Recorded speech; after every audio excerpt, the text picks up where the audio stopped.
So should investors expect more losses as fears of rising rates continue to swell? Joining us now, Mark Smith, Senior Vice President, Portfolio Manager at UBS Wealth Management, and Adrian Helfert, the Director of Multi-Asset and Emerging Markets Portfolios at Westwood Holdings Group. Gentlemen, great to have you with us. Adrian, I'll start with you. Is it going to be all about rates and where they are in terms of determining where the markets are headed? I don't think so. I think what you're seeing is fits and starts of the market as we're actually seeing economic momentum building. Economic momentum is building, and you can't discount what we're seeing. The Atlanta Nowcast is up above 9%. Our expectations for real GDP growth is north of 6%. That's extraordinary for what we're seeing.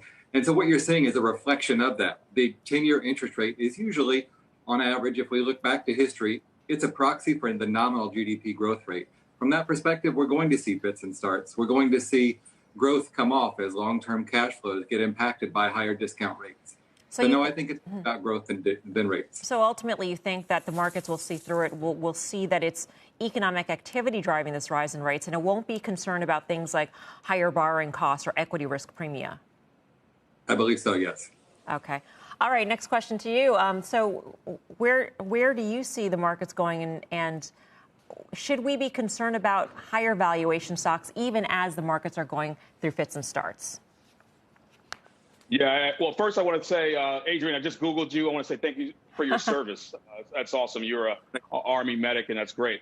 Listen, I think that the market has a lot of reasons to go higher. Number one, there's possibly a $2 trillion deal going to come down the pike in the next 60 days. Two, you've got the reopening. I was in the meatpacking last night with clients, and you couldn't even get a reservation at any of the restaurants downtown. So people are going out. It's happening.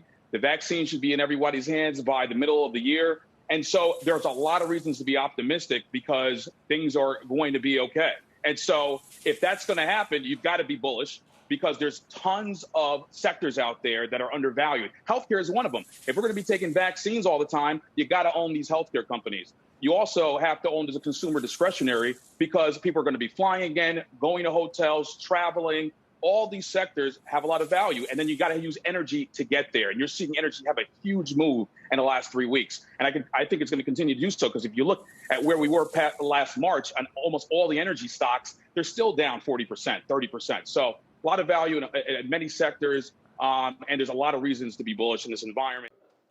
Shepard Smith here. Thanks for watching CNBC on YouTube.